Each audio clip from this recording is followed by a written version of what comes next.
Okay, so in our first course video, we learned about the gold standard for arguments, soundness. We learned that to be sound, an argument must meet two criteria. It must be formally valid, and it must have all true premises. In class, we talked about how we tell whether a premise is true, but we still don't know what formal validity is. So now it's time for us to find out. Recall our three key concepts for evaluating arguments: validity, formal validity, and soundness. We know that soundness is just formal validity plus a further condition. Sound arguments are arguments that are formally valid and have all true premises. Similarly, formal validity is just validity plus a further condition. So in order to understand formal validity, we will start with the concept of validity. By definition, an argument is valid when it's impossible for the premises to be true and the conclusion not true. This means that if we can learn that the premises are true, we'll have an ironclad guarantee that the conclusion must also be true. So let's take an example. Suppose we know that George goes up, and we are wondering whether he's coming down. Since what goes up must come down, we might wonder whether this gives us a valid argument that George will come down. But it does not. In order for an argument to be valid, it must be impossible for the premises to be true and the conclusion untrue. But it's not impossible for George to keep going up. It's possible, even if unlikely, that he go into a stable orbit or continue out like NASA's Voyager space probe. So this argument is not valid. In contrast, suppose that we know that George goes up with balloons, and we're wondering whether George goes up. Now we have an argument that's valid. It's impossible for George to go up with balloons but not go up. Part of what it takes to go up with balloons is to go up. So we have a guarantee.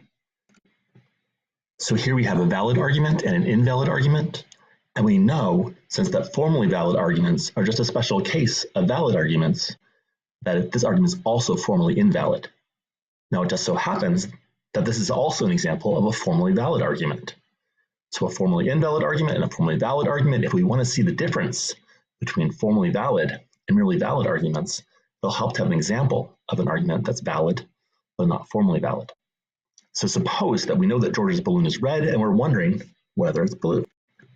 This argument is valid because it's impossible for George's balloon to be red and also George's balloon to be blue. It can't be both colors at the same time. So is the argument formally valid? Well, it's not good enough to convince my skeptical Uncle Larry. Recall that my Uncle Larry's a skeptic.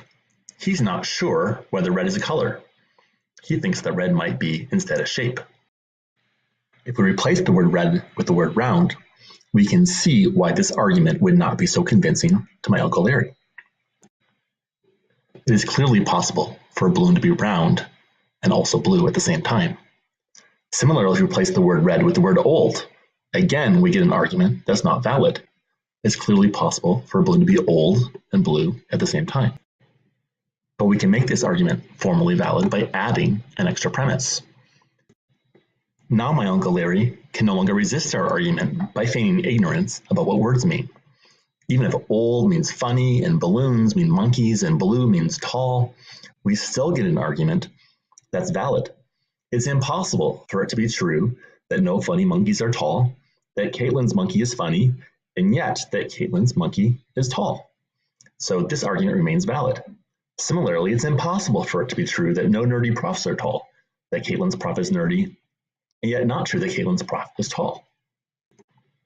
We can see from this example why this argument satisfies the definition that an argument is formally valid just in case it has a form or it has a pattern such that every argument with that pattern is valid. Arguments have the same pattern if they differ from one another merely by changing words and leaving logical words the same.